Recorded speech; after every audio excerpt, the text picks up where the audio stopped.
Oi, gente, boa tarde. Vamos começar o nosso terceiro dia de palestra. Obrigada pela presença de todos vocês. E hoje quem vai dar a abertura é o Cassiano, vai falar um pouquinho sobre transporte aéreo de cavalos. Espero que vocês aproveitem. Boa palestra. Muito obrigada. Bom, obrigado a presença de todos, obrigado pelo pessoal da organização pelo convite. Eu sei que é sempre difícil depois do almoço, né? Soninho e tal, se bem que hoje está frio, então não dá tanto sono. Minha ideia aqui é dar uma pincelada para vocês a respeito de como é que acontece esse processo do transporte internacional de cavalos, seja para competição, sejam cavalos vendidos. Eu sou formado em 2000, estou entregando minha idade aqui, mas eu comecei a trabalhar com transporte internacional em 2005.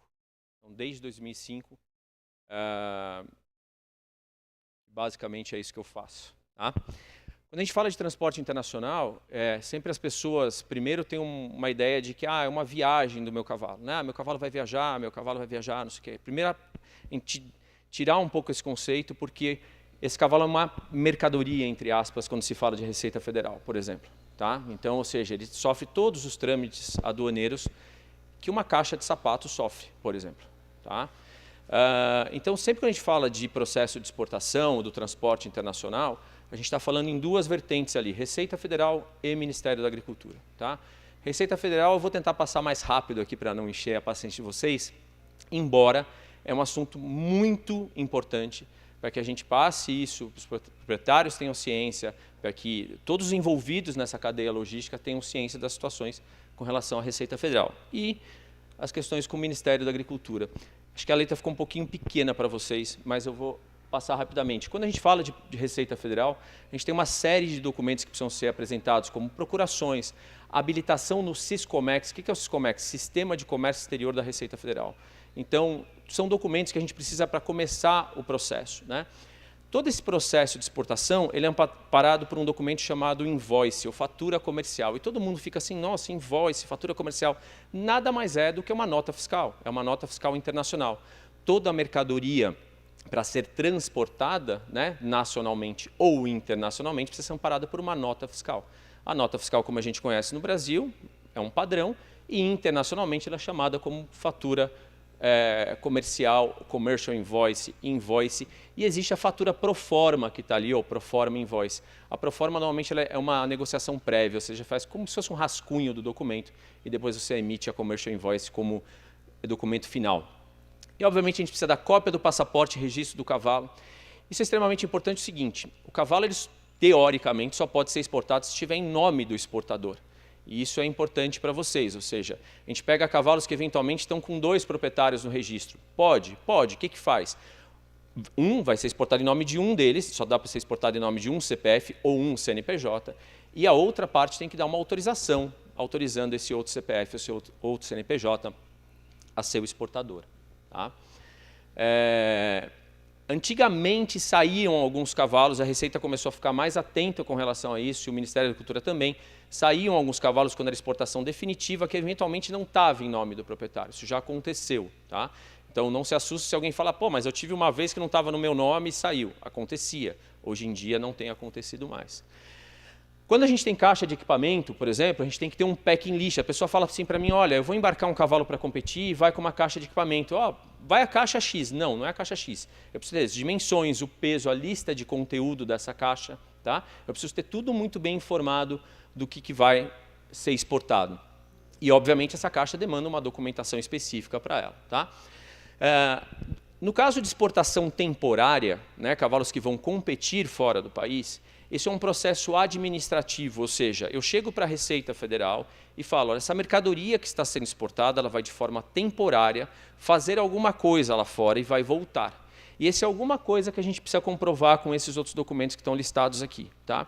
Então, se é um animal que vai competir, ou a gente pede uma carta convite para o evento que ele vai participar, ou pegamos um calendário, eventualmente até da Federação Equestre Internacional, informando que o cavalo vai participar de tais e tais provas, que ele vai ficar estabulado em tal lugar, ou seja, a Receita precisa ter conhecimento do que esse animal vai fazer lá fora, o porquê que ele está indo para fora e qual a pretensão de retorno dele. Tá? A Receita pode conceder o prazo de até 1 ano para essa exportação temporária e, teoricamente, isso pode ser prorrogado por até 5 anos. tá? Mas ela só concede no máximo 1 ano por vez. E toda vez você vai ter que ficar renovando isso se for o caso. Se for cavalo, por exemplo, que vai para reprodução, a mesma coisa, um contrato de reprodução entre as partes vai ser apresentado para a Receita. Tudo isso para você poder impetrar esse processo de exportação temporária. Já com o Ministério da Agricultura, eu preciso de uma boa parte dos mesmos documentos que são apresentados para a Receita Federal, tá? Com, obviamente, também cópia do registro, a mesma situação, o registro tem que estar em nome do exportador, tudo isso. E um documento que existe na exportação temporária e não existe na exportação definitiva é a certificação emitida pela Associação da Raça ou pela Confederação Brasileira de Hipismo. Estou com um cavalo de exportação definitivo, eu vou fazer todo o procedimento junto ao Ministério da Agricultura, junto à Receita Federal e, teoricamente, a Associação da Raça e a Confederação, obrigado, e a Confederação não precisam ter ciência disso quando é uma exportação definitiva. Tá? Já quando é uma exportação temporária, o Ministério da Agricultura... Desculpa, gente. O Ministério da Agricultura exige um documento chamado certificação técnica, no caso da CBH, ou zootécnica, no caso da associação, onde é um documento que a associação ou a CBH diz estar ciente dessa exportação, o porquê dessa exportação, no caso ser uma exportação temporária, por causa disso, disso, daquilo. E aí eu sou obrigado a juntar isso. Nada mais é do que um aval da associação ou da CBH, dado ao Ministério da Agricultura, dizendo que tem ciência dessa condição. Tá? E, obviamente, no caso do Ministério da Agricultura, e essa parte mais importante, talvez, para a gente aqui, é o cumprimento dos requisitos sanitários do país que vai receber. Então, eu preciso saber quais são os requisitos sanitários do país para onde esse animal vai, cumprir tudo aquilo, isso está num documento, que é um certificado zoossanitário internacional, e eu vou cumprir a quarentena, os exames sanitários, o programa de vacinação, tudo isso para que ele possa ser exportado. Bom, só para vocês terem uma ideia como é que funciona o sistema de vigilância agropecuária em todo o país. Né? Atualmente são 110 unidades de vigilância agropecuária no país inteiro, tá? Do Vigiagro. Vigiagro é a vigilância agropecuária dentro do Ministério da Agricultura. Nem todos os pontos de fronteira permitem passagem de cavalo. Tá? Nem todos. Vou dar um exemplo para vocês. O aeroporto de Guarulhos, ele não permite que você embarque ou chegue cavalo no aeroporto de Guarulhos. Por quê?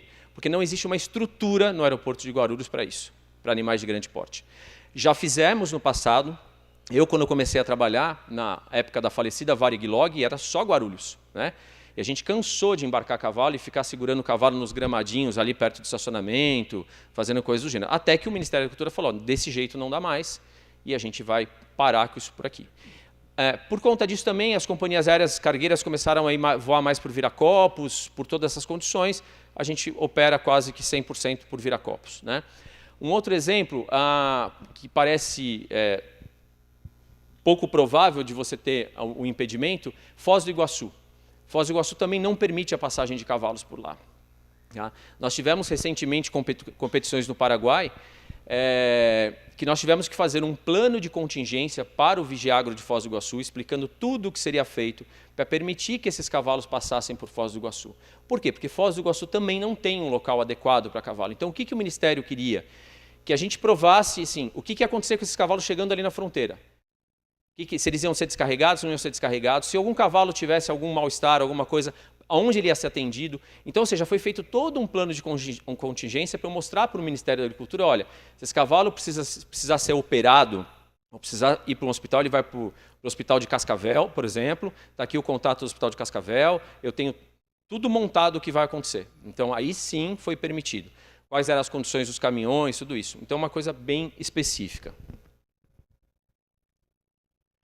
Bom, a função, o meu papel como agente de carga, eu sou veterinário, né, mas o meu papel como agente de carga, como empresa que cuida desse processo, é cuidar de toda a documentação sanitária, a documentação alfandegária, a escolha de rotas, né, e possíveis escalas. Isso é uma coisa interessante pelo seguinte, eu tenho várias formas de tirar um cavalo daqui de Viracopos e mandar para Miami, por exemplo. Um voo direto, eu tenho um voo que faz escala em Santiago, eu tenho um voo que faz escala em Lima, eu tenho um voo que faz escala em Santiago e em Bogotá. Ou seja, eu, às vezes, inadvertidamente, posso colocar o cavalo num voo que não me informaram que tem escala E se for em Santiago, até ok, ele vai dar uma descidinha de 2 horas e meia, depois sobe, ok. Mas se for em Lima ou se for em Bogotá, por exemplo, o Peru e a Colômbia são 2 países que não aceitam cavalos do Brasil. Se eu tiver um problema com a aeronave, onde eu preciso descarregar esses cavalos nessas escalas, eu não posso. Eu não posso, eu vou arrumar uma dor de cabeça violenta. Já aconteceu de eu ter que colocar cavalos que fizeram escala em Lima? Já aconteceu. Eu não tinha opção por questão de quarentena reservada, uma série de coisas. Em Lima já aconteceu. Mas o que eu tenho? Eu tenho que ter um plano. Olha, se der uma caca com esse avião, eu tenho que falar com a companhia. Vocês têm um outro avião próximo? Ah, não, a gente tem. Daqui a 12 horas vai passar um outro avião ali. Ok, então eu tenho um plano de contingência para essa situação. Tá? Então, tudo isso são coisas que a gente precisa pensar. O aluguel de baias. O que muita gente não sabe, essas baias de transporte, que eu vou mostrar a foto, poucas companhias aéreas têm as suas próprias baias, né? A maioria das companhias aéreas europeias elas têm, companhias aéreas americanas normalmente não têm. Então nós temos que alugar essas baias, trazer essas baias para cá, para que estejam à disposição da companhia aérea para o carregamento dos animais. Em última instância, é possível fazer até baias de madeira. Não é uma coisa que eu, Cassiano, gosto, né? Aliás, eu usei pouquíssimas vezes, mas é possível. Você pode fazer uma baia de madeira reforçada, com uma determinada segurança, mas não é, vamos dizer assim, o padrão que eu gosto da situação. Fornecimento de cabresto adequado. Isso eu sempre brinco, impressionante. Cavalo vendido chega no aeroporto com cabresto de corda de feno. É impressionante. Né? Pode ser o cavalo que for garanhão, chega um cabrestinho lá de cordinha de feno para mim. Né? Então, ou seja, precisa de um bom cabresto, porque, obviamente, ele não está amparado pelo cabresto por uma questão de segurança. Mas um cabresto reforçado, com uma boa guia para você amarrar adequadamente esse animal. Então isso é uma coisa, por exemplo, eu procuro fornecer já o cabresto. Então, eu já tenho o cabresto da minha empresa, que eu chego lá, já deixo, já coloco os cabrestos lá e ponto final. Fornecimento de serragem para a gente colocar na baia, o feno que vai ser fornecido durante o voo, a preocupação com a água, então a gente tem que ter baldes para fornecer para esses cavalos durante o voo em balde. As pessoas me perguntam também, Cassiano, o que eu preciso fazer para o meu cavalo se acostumar a viajar? Na verdade, os nossos cavalos estão acostumados a viajar, eles entram no caminhão e saem toda hora. Né? O maior problema talvez seja a questão da água. Né? Muitos cavalos às vezes não acostumam a tomar água no balde, a menos os que ficam em circo. Né? Esses que ficam em circo estão acostumados com balde. Mas os nossos do dia a dia de cocheira, às vezes você vai apresentar o balde, eles se assustam.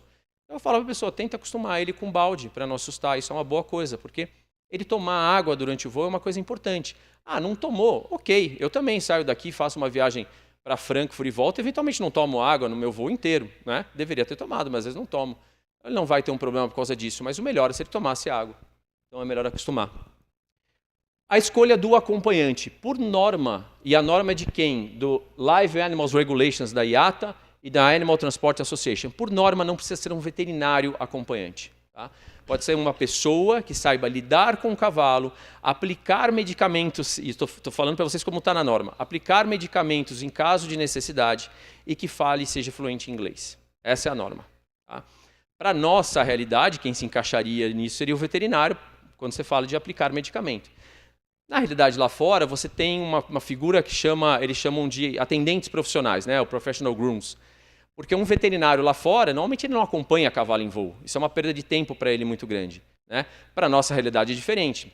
Muitos veterinários me procuram, querem acompanhar, ou a gente preferencialmente coloca o veterinário do cavalo para fazer esse acompanhamento. Então isso é uma situação, vamos dizer assim, ideal, porque ele está acostumado, já sabe como é que funciona o cavalo, como é que ele se porta, enfim. Tá? Bom, documentação sanitária.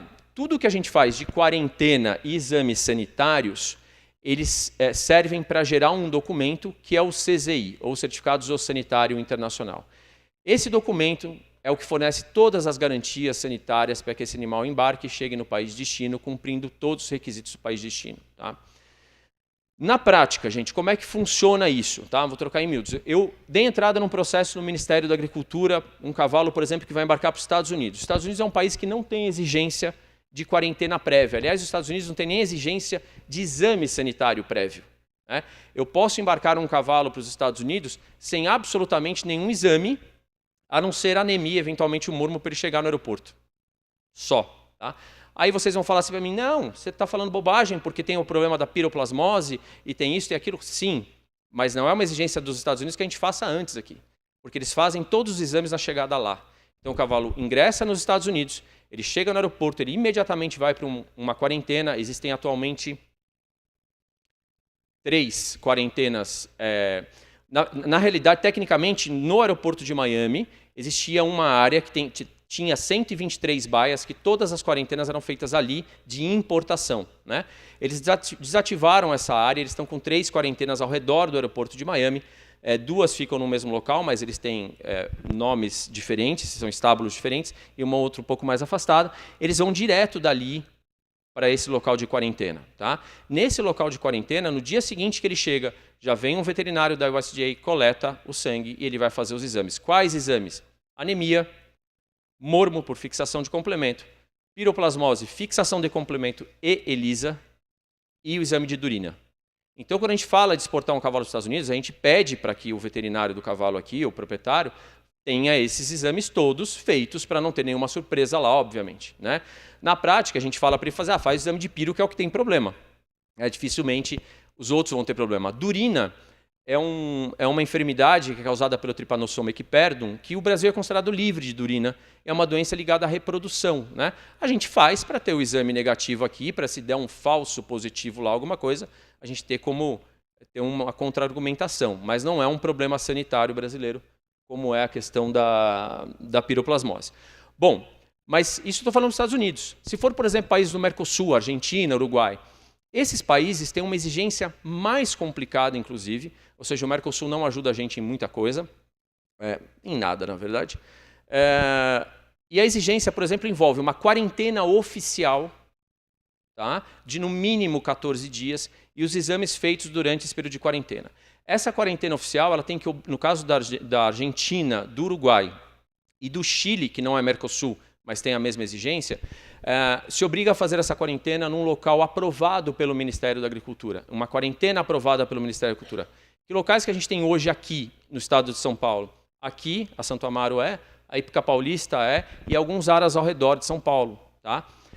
O Ministério da Agricultura, a Superintendência Federal de Agricultura do Estado de São Paulo, trabalha dessa forma, em locais pré-aprovados como quarentena. Em outros estados do Brasil, como Rio de Janeiro, como Paraná, essa quarentena ela é feita on demand. Assim, tipo, você entra com um processo, eu falo, o cavalo está na Sociedade Hípica Brasileira. Beleza, o Ministério atesta lá a quarentena e tocamos embora. O cavalo está na Hípica Paranaense, atestamos lá a quarentena e ok. E aí é feito os exames sanitários, toda a parte sanitária, durante esse período de quarentena.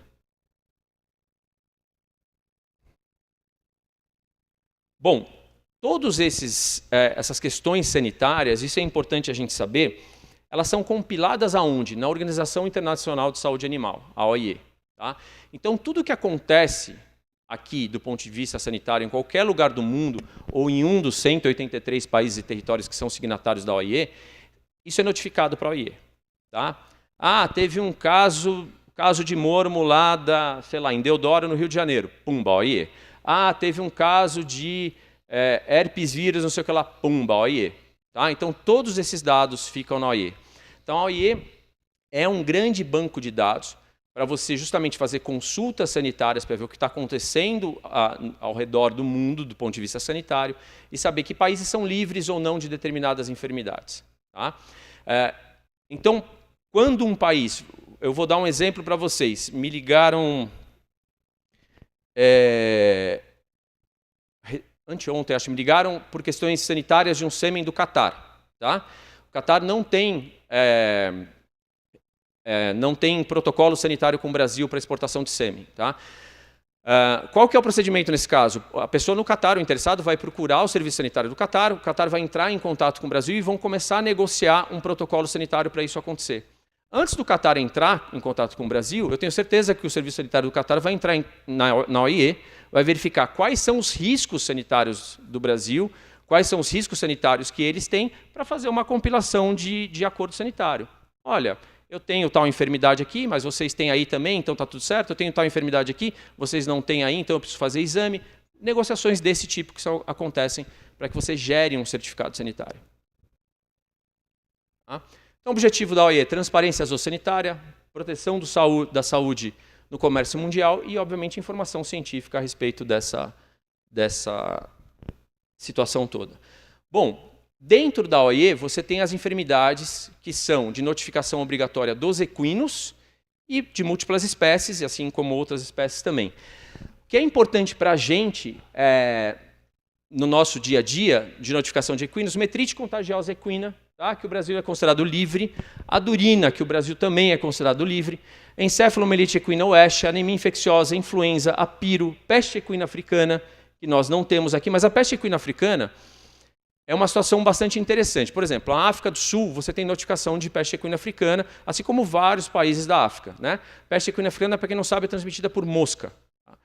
Há muito tempo atrás, quando a gente mandava cavalos para a Europa por rotina, o avião saía daqui de Viracopos, normalmente, saía daqui e ia para Dakar, no Senegal. Quando chegava em Dakar, esse avião não podia abrir a porta de carga. Por quê? Por causa da peste equina africana. Então, vocês não poderiam ter o risco, a autoridade europeia não permitia que se abrisse a porta de carga para não ter o risco de entrar uma mosquinha infectada lá. Né? Parece absurdo, mas é real. Então, ou seja, o avião... Então, por que ele pousava? Ele pousava... Eles tiravam todas as cargas que não eram do main deck, ou seja, as cargas que não estavam na parte principal de carga, e a parte de baixo, do lower deck, de outras áreas do avião, você abria normalmente e você tirava essa carga. Tá? Então, isso era possível fazer. Eu tive uma vez, só como curiosidade, um avião que chegou lá em Dakar e quebrou. E aí? Aí, obviamente, sempre é domingo, né? Como todos nos atendimentos veterinários também, né? Domingo à noite, chuva, aquela história, né? Mas isso também acontece. Apesar de eu ter uma plaquinha no meu escritório, que eu estou há X dias sem passar sonda, porque eu não faço mais clínica, eu tenho outros problemas ali. Então, enfim, a companhia aérea me ligou e falou, o avião quebrou em Dakar. Eu estava com 6 cavalos nesse avião, faz muito tempo isso aí. Aí eu falei, tá, beleza, em quanto tempo eu arrumo? Ele falou, não vai arrumar, quebrou a turbina, a gente vai ter que mandar outra aeronave para lá, com peça para trocar essa turbina. Tá, e como é que eu faço para passar cavalos de uma aeronave para outra sem ter contato com o ar? Porque era isso que eu precisava fazer. Tá? Bom, o trabalho envolveu, obviamente, o nosso ministério, o Ministério da Agricultura do Senegal. Aliás, o nosso ministério falou assim, quando o cavalo chega aqui, vou sacrificar todo mundo. Foi mais ou menos assim que eles falaram. Mas, enfim... As 2 baias tiveram que ser cobertas com mosquiteiro de filó, vedadas com silver tape. O Serviço Sanitário do Senegal acompanhou esse translado de um avião para o outro. No avião que recebeu os cavalos, a companhia aérea na época, que era a Lufthansa, já tinha uns piretroides, como é que fala? Mata-mosca, essas porcariazinhas. Mas eram uns piretroides... Oi, você falou... uns DTFON da vida desse. E jogavam na companhia, no avião. Aquilo ficou um fumacê danado. Deu uma livrada no fumacê, botaram os cavalos com mosquiteiro de filó, depois tiraram tudo, lacraram o avião de novo. Foi mais ou menos assim que aconteceu. Então, para vocês terem uma ideia, o que tipo de coisa que pode acontecer num transporte desse. Tá? A rino, arterite viral. Arterite viral também o Brasil é considerado livre de arterite viral. A gente recebe alguns cavalos de fora que vêm com vacinados, então eles têm resposta imune, né, para arterite viral. Se você testar, ele é positivo, mas a maioria deles são vacinados. O mormo e encefalomielite venezuelana. Outras enfermidades que são importantes para o cavalo, mas também afetam outras espécies, são essas. Brucelose, o carbúnculo, encefalite japonesa, encefalomielite equina a leste, a febre aftosa, estomatite, a febre do Nilo. A febre do Nilo está sempre batendo na nossa porta. Sempre vem ali no Pantanal, vem e volta, né? O pessoal traz uns cavalos da Argentina contrabandeados, tal, vem uns negocinhos assim, né? E aí fica sempre batendo na nossa porta ali, né? Aí fala que só tem umas aves voando com febre do Nilo, depois elas vão embora, tal. Aí o Ministério não dá muita importância, porque afinal de contas é no Pantanal, o Pantanal não existe muito, então estamos ali. Leptospirose, raiva. A surra é um tripanossoma também, que parece uma enfermidade completamente sem importância, né? Mas eu vou falar uma coisa para vocês. A gente recentemente negociou com a União Europeia a volta da exportação dos cavalos para a União Europeia, né? Vocês devem estar sabendo, teve uns cavalos que embarcaram, enfim, eu vou falar um pouco disso para frente aqui. Mas um dos exames que a União Europeia bateu o pé queria a surra. Era a surra. E era por uma técnica específica de hemoaglutinação em cartão. Não sei se tem alguém de laboratório aqui, mas se puder depois esclarecer. Hemoaglutinação em cartão, babababá. Era um teste de cartão. E não poderia ser o teste de identificação do agente, que normalmente os laboratórios faziam o exame de surra identificando o agente. Ou seja, você coleta o sangue lá, separa ali, blá, blá, blá, como você faz uma lâmina para piro. Né? e faz a identificação da gente. Não, eles queriam hemoaglutinação em cartão tipo bababá. E aí os laboratórios saíram correndo atrás aqui para comprar esse kit para fazer esse exame. Tá? IMIES. Bom, e aí com relação às restrições sanitárias que nós temos hoje em dia. Canadá e Austrália são países que não recebem cavalos nossos diretamente de jeito nenhum. Basicamente, os dois respondem que eles falam que nós não somos sérios. Eles não... um pouquinho de razão, às vezes, né? O Canadá foi um pouquinho mais político e respondeu dizendo que eles não determinaram os níveis de biossegurança para cavalos brasileiros. Isso é chique falar. Mas, enfim... Mas dá para mandar cavalo para esse país? Dá. Tem um monte de cavalo brasileiro no Canadá, tem um monte de cavalo brasileiro na Austrália. Né? Basicamente, quando você fala em mandar um cavalo para um país que não aceita, você tem que mandar o cavalo para um país que aceita. Esse cavalo vai cumprir requisitos dentro desse país e depois vai ser exportado, por exemplo, para o Canadá. É o que se faz para ir para o Canadá e para os Estados Unidos. Não vai para os Estados Unidos. Estando nos Estados Unidos, ele tem que ficar um período lá, cumprir questões sanitárias lá, para depois ir para o Canadá. Colômbia, Equador, Bolívia e Peru são nossos vizinhos e não aceitam nossos cavalos. Eles não aceitam por quê? Porque esses 4 países fazem parte do Pacto Andino de Nações, que seria semelhante ao Mercosul. E dentro do Pacto Andino de Nações você tem um Acordo de Cartagena. E o artigo 13 do Acordo de Cartagena diz que o país exportador tem que ser livre de mormo. Tá? Não é território, não é região, não é isso, não é aquilo. É o país exportador tem que ser livre de mormo. Então, assim, há muitos anos o Ministério da Cultura fica negociando com esses países, mas também não faz muita questão de negociar com eles, porque a gente também não quer os cavalos deles. Essa que é a verdade. Então fica um toma lá da cá. A gente não manda, eles também não mandam. Tá? Aí vocês também vão falar para mim assim, pô, mas você tá louco, a gente mandou cavalo para Lima, para competir em Lima. Mandamos. O Peru, desses 4 países aqui, o Peru é o mais fácil de negociar em caso de competições. Então a gente já teve latino-americano, já teve competições de salto, já teve uma série de coisas em Lima. O que é feito? Um acordo sanitário específico para essa competição. Os cavalos vão lá, competem, batem e voltam. Acabou. É isso. Tá? Então, para isso, você consegue fechar um acordo. É o que o pessoal chama de corredor sanitário. Você fala, um corredor sanitário. O cavalo chega no aeroporto, descarrega no aeroporto, entra no caminhão lacrado, vai para o local da prova, fica na prova, volta o caminhão lacrado para o aeroporto e embarca de volta. Basicamente é isso. Bom, União Europeia, eu vou pular, eu já vou falar já, mas Emirados Árabes e Israel são países que sempre seguiram os requisitos sanitários da União Europeia. E aí envolve toda a questão do mormo. São países que a gente trocava cavalos com esses locais, a gente deixou de trocar quando estourou toda essa situação do mormo. Então, como vocês sabem, a gente está há 10 anos sem exportar cavalo para a Europa, de forma direta. Né? Os cavalos estavam indo para a Europa via Estados Unidos ou via Argentina. Quando eu falo via, não é uma triangulação. É você mandar o cavalo para esse país. Esse país recebe o cavalo. Ele tem que ficar no mínimo 40 dias nesse país. Ou seja, agora ele é um cavalo americano. Agora ele é um cavalo sanitariamente argentino ou sanitariamente americano. E aí ele vai ser exportado depois para a União Europeia. Tá? E aí, recentemente, com um trabalho... Vocês me gritam por causa do horário? Eu não... Hein, Sofia? Vocês me gritam? Tá bom. Aí... A Câmara Setorial de Equidicultura é a entidade responsável por ser a voz entre o setor privado e o setor público. Tá? Esse é o papel da Câmara Setorial de Equidicultura. Já faz algum tempo que a Câmara vinha negociando a retomada das exportações de cavalo para a União Europeia. Por quê? Porque a União Europeia mudou. Eu não sei falar para vocês há quanto tempo, mas acho que talvez 4 anos, 3 ou 4 anos, eles mudaram os requisitos sanitários e... a questão do mormo passou a ser regionalizado no local do estabelecimento de origem do cavalo.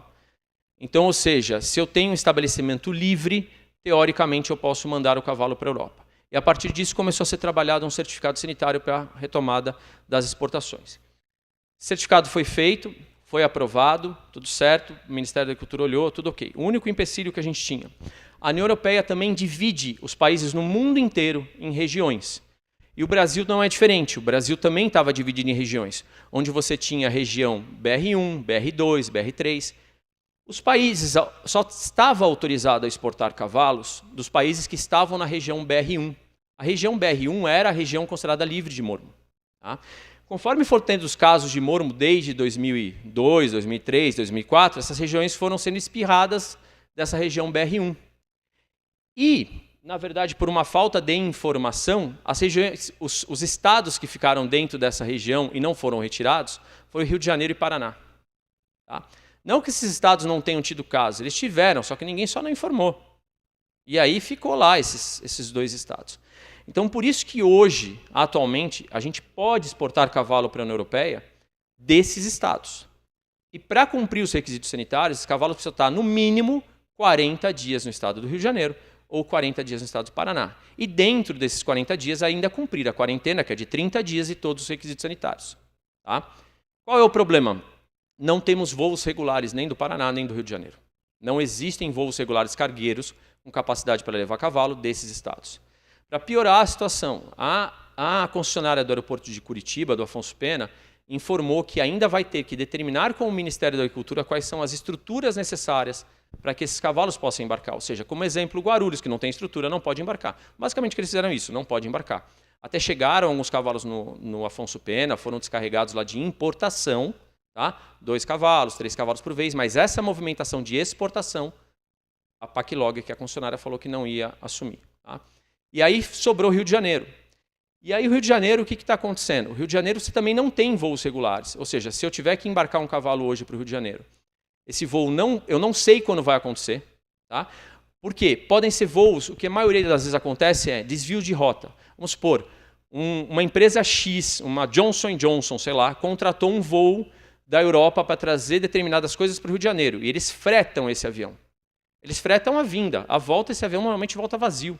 E aí a companhia aérea oferece para os agentes de carga, como eu, vamos ter um voo extra no Rio de Janeiro na data tal.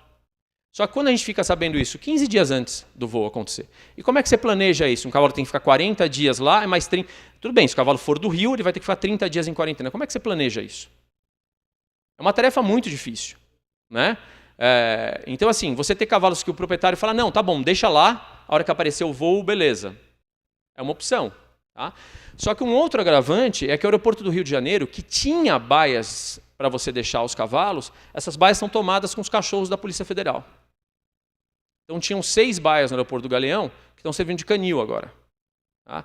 Então hoje, para um cavalo embarcar no Rio, ele vai ficar o dia inteiro em cima do caminhão, ele não vai descer do caminhão e ele vai voltar para poder embarcar no... Sim, senhora. Vou tentar.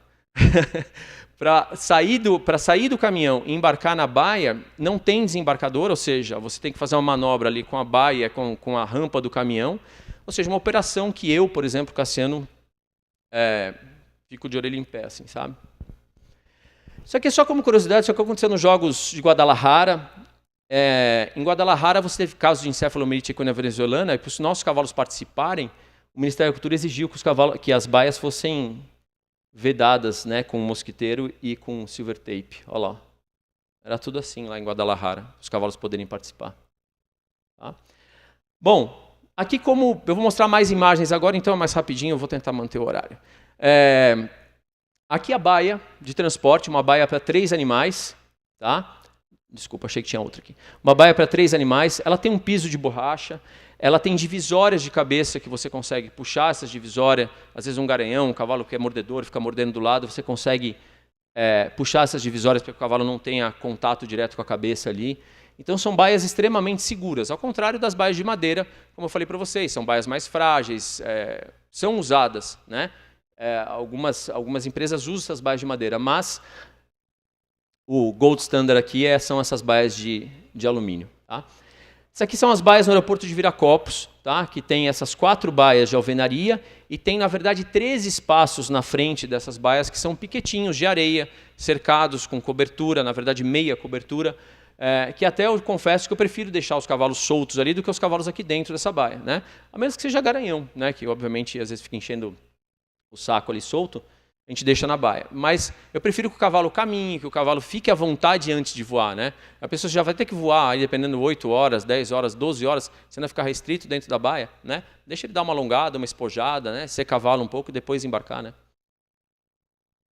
Essas eram as baias do Galeão. Eram, porque agora virou canil. Isso aqui é uma operação que foi feita no Salgado Filho, em Porto Alegre, né, que também é um aeroporto que não tem estrutura para cavalo. e para que fosse feita essa operação em Porto Alegre, foram montadas baias de circo para receber os cavalos, eles poderem ficar, né, aguardando o embarque ali. Rampas provisórias também para esse embarque, então, ou seja, foi montada uma estrutura que na época era Infraero, que a Infraero deixou todo para a gente ali, para que a gente montasse essa estrutura e possibilitasse o embarque desses animais. Isso é em Luxemburgo. Alguns países, a maioria dos países na Europa, os embarques são feitos dentro de galpões por causa de neve, frio, blá, né? Mas isso é uma situação interessante, ou seja, eles não têm a rampa de acesso para a baia, né? Essa tampa que vocês estão vendo no chão é da própria baia, né? A tampa da baia que ela abre em formato de rampa como um caminhão, tá? Mas se você abrir ela direto em cima do dolly, que seria o carrinho de transporte, vamos dizer assim, ela fica muito inclinada. A hora que o cavalo põe a mão, ele assusta, ele bate e volta para trás, né? Porque além de ser inclinada, ela acaba fazendo muito barulho. Então, eles normalmente posicionam ela nesse elevadorzinho ali, ela desce assim um pouquinho, ou sobe um pouquinho, e normalmente o cavalo embarca no nível do chão, que é o ideal. Sempre com essa proteção, tá? A baia ela é feita para 3 animais. Se forem 2 animais, não é por isso que eu vou abrir a baia inteira. Ou seja, eu vou juntar essas divisórias ali, elas são móveis. Eu posso mover ela para cá, mover ela para lá, tem várias regulagens, tá? Por que eu não abro tudo ali? Estão indo só 2. Porque eu costumo brincar, cavalo é que nem criança. Quanto mais espaço você dá, mais ele é pronto, né? Então, assim, se você dá muito espaço, eles vão ficar querendo virar, pode querer deitar, entendeu? Se ele deitar, ele pode eventualmente não conseguir levantar, porque ele não vai ter espaço para jogar a mão e levantar, entendeu? Então, assim, você limita um pouco, você dá mais conforto, mas você continua limitando o espaço para eles. E no caso de 3, que é o comum, né? O 3 cavalos é a forma mais em conta, ou seja, os 3 cavalos estão dividindo o mesmo valor de frete. Nessa anterior aqui, os 2 cavalos estão dividindo aquele valor de frete, porque o valor do frete é o valor do frete da baia. Tá? Aqui, essa foi a operação, inclusive, no Salgado Filho, lá em Porto Alegre. Algumas aeronaves, você entra com a baia na porta lateral da aeronave. Outras aeronaves, você entra pela porta frontal, isso depende de como é que a aeronave está configurada, que tipo de carga que tem dentro da aeronave. A gente tem que lembrar o seguinte, uma aeronave que nem essa, que é um 747, ele transporta 72 toneladas de carga, 72 mil quilos de carga, né? Ou seja, 6 cavalos, 9 cavalos, 12 cavalos, não é nada, né? Isso aí vai muito mais carga, né? Vão vários, vai carro, vai aspargo, vai flores, vai eletrônicos, vai de tudo. Se for aspargos é legal, que você vai tirando e dando um pouco para o cavalo também. Já fiz isso. Aqui é uma porta lateral de um 747 também, então, ou seja, dependendo de como eles planejar. Quando você coloca uma carga dentro da aeronave, existe uma pessoa que chama Load Master, né? O Load Master é responsável por posicionar toda essa carga dentro do avião para equilibrar o avião. Obviamente, inclusive tem um caso conhecido, se não me engano era o avião da Varig Log, para variar, que eles carregaram o avião todo atrás e a aeronave, pum, encostou o bumbum no chão. Tá?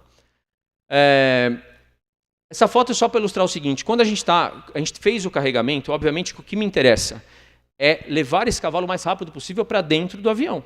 Tá? Porque às vezes está sol, tá? Enfim. Então isso é uma coisa que a gente sempre tem que estar em contato com a companhia aérea, com o pessoal de operações da companhia aérea, para não correr o risco de eu carregar o cavalo e levar essa baia e ele ficar embaixo da asa do avião ali esperando horas o pessoal carregar ou descarregar a aeronave. Né? Eu tenho que estar tudo pronto na aeronave para praticamente eu chegar ali, ela já poder ir para o loader, que é o elevador, e carregar. O loader é esse aqui. Tá?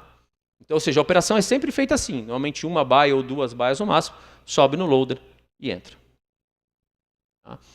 Controle de temperatura. Tá? Sempre a temperatura, a gente pede para o comandante para deixar próximo de 15 graus. Tá? Então, entre 10 e 19 graus é o ideal.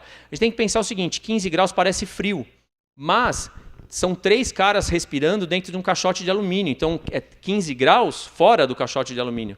Dentro do caixote está mais. Né? Então, sempre controlar. Tem algumas aeronaves que são compartimentadas, ou seja, você consegue controlar a temperatura em cada área de dentro daquele tubão, que é a área de carga da aeronave. Isso é importante porque, às vezes, você tem uma carga, já aconteceu, você ter cavalo e ter salmão congelado.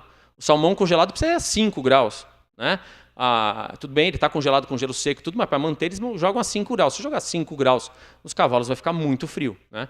Então eles conseguem compartimentar essa questão de temperatura. Tá? O acompanhante, tá? Como eu falei para vocês, ele não precisa ser o veterinário, mas eu, Cassiano, gosto e dou sempre preferência para que seja um veterinário. Eu acho que é o profissional mais capacitado para fazer esse tipo de serviço. Tá? Basicamente, o que eu digo é o seguinte, ele é responsável pelo bem-estar do cavalo. Tá? Ou seja, se o cavalo estiver nervoso, ele vai lá, rouba uma maçã lá da tripulação, sempre tem comida lá, rouba uma maçã, vai dar conforto para esse cavalo, vai conversar um pouco com ele, para ele ficar tranquilo, transmitir essa tranquilidade. Né? Fornecer água, né, quando sempre está ali vendo se ele vai tomar uma aguinha, põe, tira um pouco do balde, coloca um pouco, vê como é que ele responde. O feno, vê se ele já não arrancou o feno todo da rede de feno.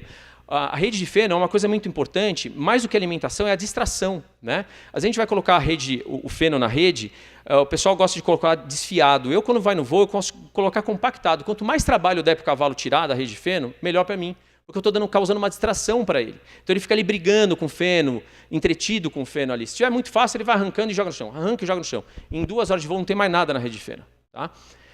Bom, sedação e eutanásia. Tá? Esses são sempre assuntos polêmicos, né? Que a gente ouvia falar, eu preciso levar coisa para sacrificar um cavalo. Hoje em dia, não. Tá? Essas baias são fechadas. O cavalo não tem como pular a baia. Antigamente, as baias eram abertas, a baia de transporte. O cavalo podia pular a baia e ficar dentro do avião solto. Isso já aconteceu. Tá? E aí você não vai botar uma aeronave em risco porque tem um cavalo solto dentro do avião. Né? Então aí seria um extremo da situação. Há muitos anos que isso não acontece. Essas baias, como eu disse, são completamente fechadas. O cavalo pode se matar ali dentro que ele não vai sair dali. Né? Agora, sedação sim. Né? Às vezes um cavalo precisa tomar uma cepranzinha, uma detomidina para dar uma acalmada. Eu brinco que seria o vinho daquele cara que não gosta de viajar. Né? O cara toma um vinho, um uísque antes de embarcar para dar uma relaxada. No nosso caso, a gente faz uma cepran, uma detomidina, alguma coisa assim. Bom, senhores, basicamente era isso que eu tinha para conversar com vocês. Espero não ter atrasado muito meu tempo. Mas eu fico aberto, se vocês tiverem dúvidas, quiserem perguntar alguma coisa. Não sei como é que está o esquema de vocês, mas eu estou à disposição.